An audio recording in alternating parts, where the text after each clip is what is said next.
Ja 1300 kilomeetrit hiljem olemegi jõudnud Lommeli motokeskusesse. Siit kohalt saadaksin tervitused kohe kahele eestlasele, kelleks on Aavo Leok ja Gert Kristina. Et mõlemad mehed on võitnud siin rajal MM-etapi, mis on ülikõva sõna. Nagu näete, siis praegu on siin vaikne ja rahulik. Et isegi rada on Lommelis sile. Trennipäeval on asi hoopis teine. Rahvast on rada täis. Rada on aukus rööpas ja tavaliselt kohtab siin ka kogu MXGP koorekihti, kes kõik käivad siin tööd tegemas.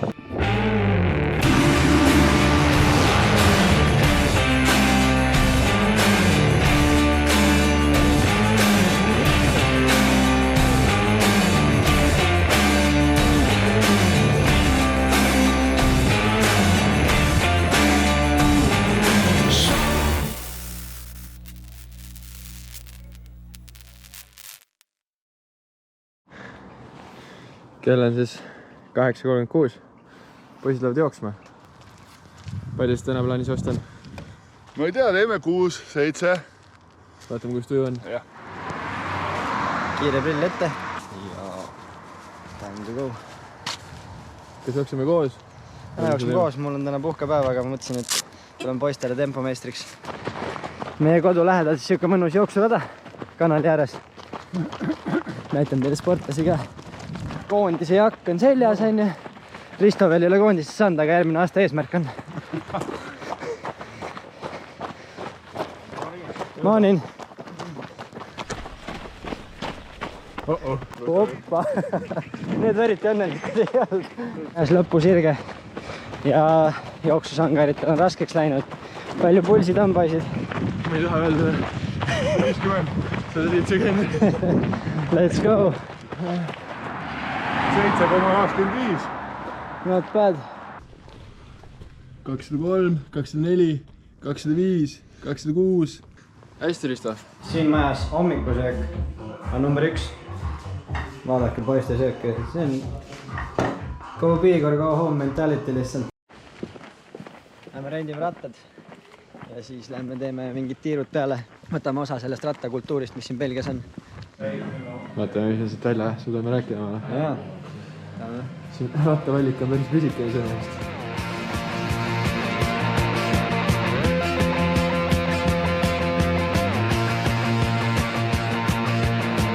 Bam bam, on ça se passe, j'ai sur mon lit à bouffer sa langue en buvant trop mon whisky. Quant à moi, peu dormi, vie débris, mais j'ai dû dormir dans la gouttière où j'ai eu un flash.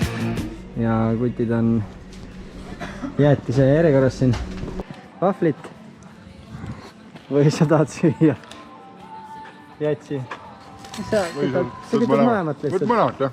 Jäätis söödus ja läheme siis edasi. Comme un indien dans son igloo.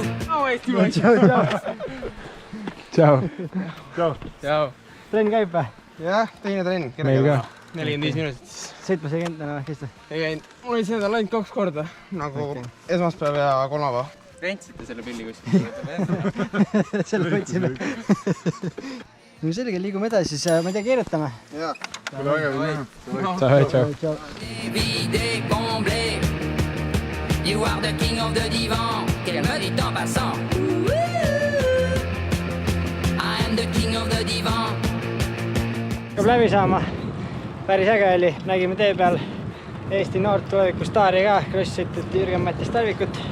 Rääksime natuke juttu, uurisime elu ja olu kohta. Natuke on viilima hakanud, et tiimikaaslasi rohkem kasutama hakanud, sõitis tuules viimased kilomeetrid. Aga muidu on suht lagi vend. Teeb trikke ja värki. Trikke teeb küll kõvasti ja ta on mingi urban rider. Finnist me tegime normaalse lõpusprindi Katskiga.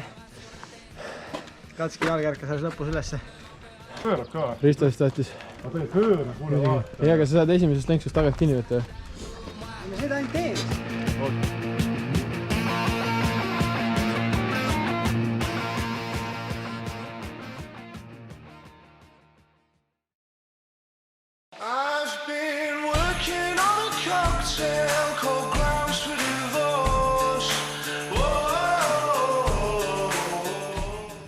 Mis meil siis tänane eesmärk on? Tänane eesmärk on 4 korda 20 minutit Lommelis. Soojendus 20 minutit ja siis 3 korda 20. Let's take it easy. keha tahab harjumist, lihased ja kõik saavad nii teistsugust koormust lommelis. Siin on palju rohkem lihas vastupidavust, kõvaraja peal on rohkem lihtsalt kardiovaskulaarne süsteem kormatud, aga siin saab lihas siukse vati, et algul on kehale väike šokk, aga mõne trenniga harjub ära ja siis saame juba hakata pooletunniseid ka kütma.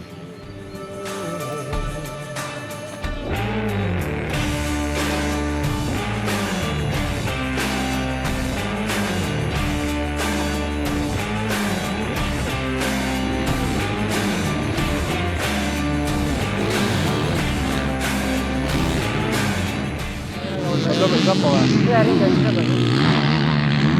Teine asi on mingi pool tundi nii sõita, aga ma just tahtsin kiirust teada, et mis see praegu on, et tundus, et ta lammutab suht korralikult vaata.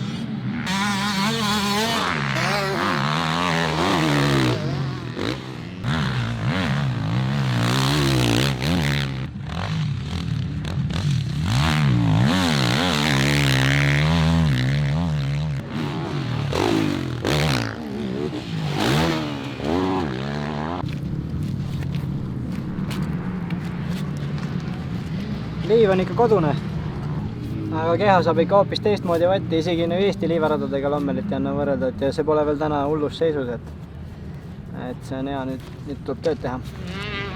Jutud käivad, et lommel pidi ka mehaanikute lemmikrada olema. No eks paistab, ei oska öelda. Pärast esimest sõitu juba töö käib. Lihtsalt eile sai uus keiti ja hammakate jooksu pandud, et siis peale esimest sõitu nii-öelda keit venib rohkem välja.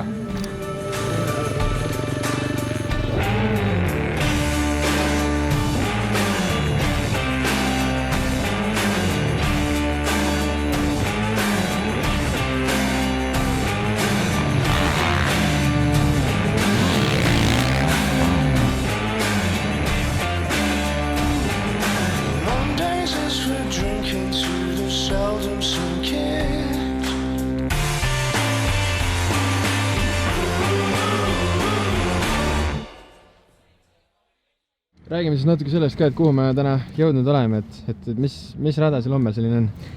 Lommel on siis nii-öelda maailma kõige raskem rada.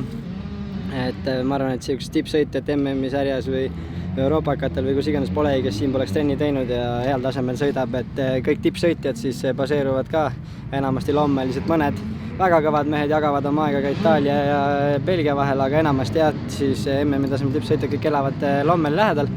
Ja see on siis põhisiukene treeningkoht kõikidel kõvadel meestel. Alati kui algul siia tuled, siis ütleme nii, et mitte päris, aga väikse liialdusega, et sõiduisu läheb pealt ära, sest nii raske on. Aga see ongi harjumise asi ka, et nädal oled juba Lommelis olnud, siis on väga hästi, et eestlasena ikkagi ma kohe tundsin ka, et liiva peal oled ikka nagu kodus. Palju sa oma elus Lommelis käinud oled?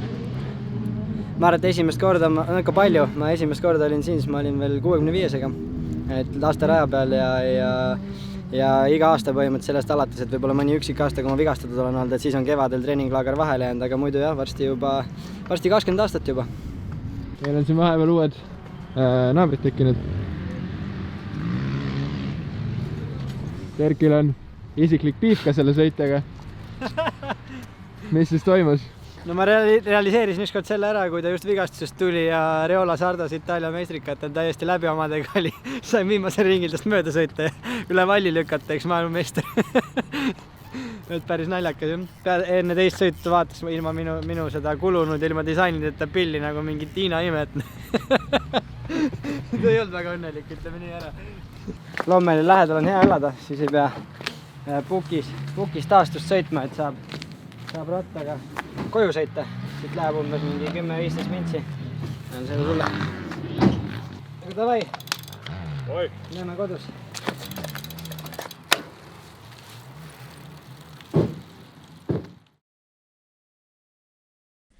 Teeme siis sportlasele joogi valmis enne, kui ta tagasi jõuab.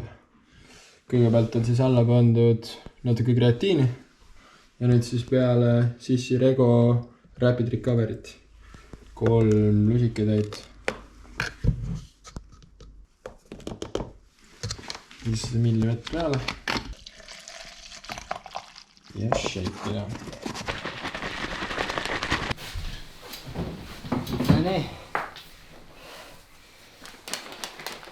Aeg taastumiseks. Katki sai mul ilusti taastumisshake valmis, Rego pluss, mida ma alati kasutan peale raskeid trenne. Taastumine ka tehtud. Ja nüüd saab puhkama. Nii, vaatame siis trenni statsid üle. Ma login enda Garmin Connecti sisse. Täna oli siis siukene juba tõsisem tööpäev, lomme oli see esimene selline tempotrenn. Et lasin ka algusest punasesse ja siis kannatasin. Võtame statsid lahti. Pulsi graafikut on näha siin, et esimene sõit olin seal alguses 170 peal ja siis ütleme peale 5 minutit juba 180 ja siis ma olin põhimõtteliselt thresholdi peal, et 180 alguses ja niimoodi kuni sõidu lõpuni välja istusin seal, et lõpus natuke väsisin, siis läks ära, aga ja teine sõit, siin ma alustasin juba väga tugevalt, et 180 alustasime, vahepeal 183, 185, siin läheb isegi 186-7 peale ja nii kuni sõidu lõpuni välja, et hoidsin ringi aegu ja tempot, et kõige rohkem siin ongi 189 isegi on pulss läinud. Me räägime siis tulevikuplaanidest ka, et praegu käib küll treening, aga et varsti hakkab ju hooaeg pihta. Esimene minu selline tähtsam meistrisari algab Eestis 5. juunil Karksi-Nuias ja Euroopakad, mis siis põhieesmärk sellel hooajal on, et need saavad alguse 4. juulil Itaalias Maggiore rajal, et see on selline väga ajalooline ja ikooniline rada motokrossi maailmas, et me oleme rõhku pannud ka kõvale rajale, et seal siis hästi esineda ja hooaeg tugevalt alustada. Aga ja praeguseid võistlusi ootan juba, et saabki esimesed testid ja ennast testida, tsiklit testida just võistlusolukorras ja saame varakult nende asjadega pihta hakata, siis kui endal tähtsad võistlused kohale jõuavad, siis on juba kõik tsikkel ja mees ise paika timmitud. Selleks korraks siis kõik, ärge unustage likeida ja subscribe'ida ja kohtume juba järgmistes videotes. Tšau! Tšau võtad sa seda.